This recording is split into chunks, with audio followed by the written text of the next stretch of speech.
the founder and executive director of the National Security Institute, Jamil Jaffer. Jamil, Elon Musk, he says it's very, very much a concern of his.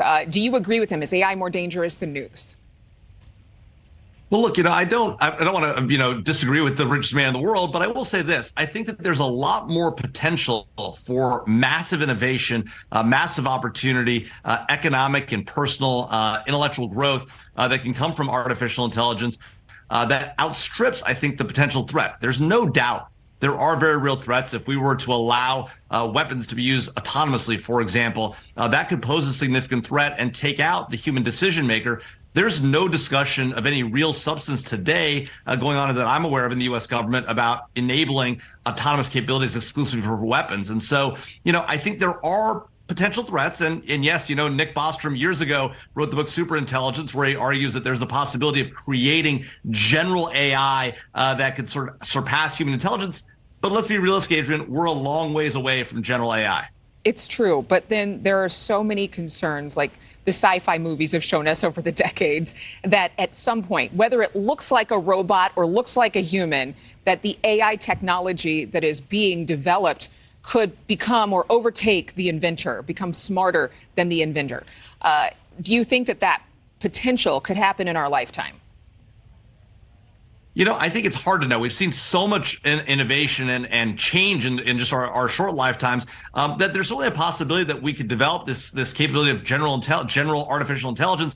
That being said, I think we're a long ways from that. And the things that we've seen thus far, the rapid advances we've seen, for example, in ChatGPT and these generative AI capabilities that generate art and writing and the like, that feel very human-like, ultimately are the result of a series of human-created algorithms that interact to create this, to create this content. And so, while I think there's a possibility down the road that general AI is down the road, something we could do, I don't worry about it today. And not saying that I'd be interested in, the government getting the business of regulating, because I'd be worried about the depressive effect that would have on our ability to innovate in this very exciting space. Well, it's exciting, that's true. But Elon's saying that the government doesn't regulate artificial intelligence. Do you believe they need to?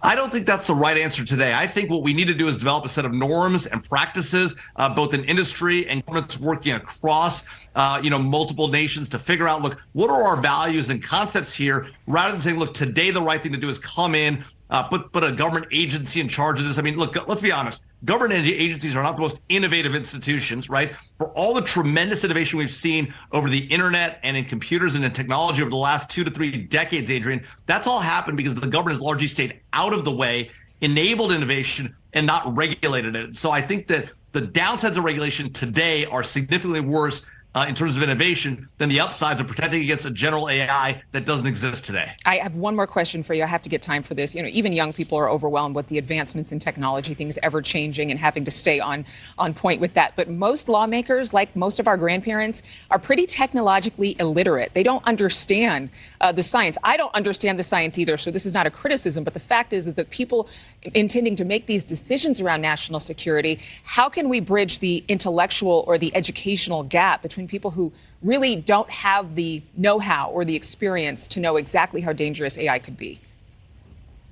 It's a great question, Adrian. Actually, something that we're working on extensively at the National Security Institute. We're bringing together a group of technologists and industry folks and people in policy circles, people who've worked with the government before, to help educate lawmakers on these very issues. We work with institutions like the Hewlett Foundation and others to bring together these smart people who may have their own day jobs, but who are coming together under a policy umbrella to really talk to lawmakers about, look, what do technologists think about these issues? How do they think about AI? How do they think about cybersecurity? And look, that's another piece of this too, Adrian, is in the scope of artificial intelligence, cybersecurity is really important, protecting those algorithms. That's something that industry can do and innovate around without the need for necessarily government imposition requirements at this time.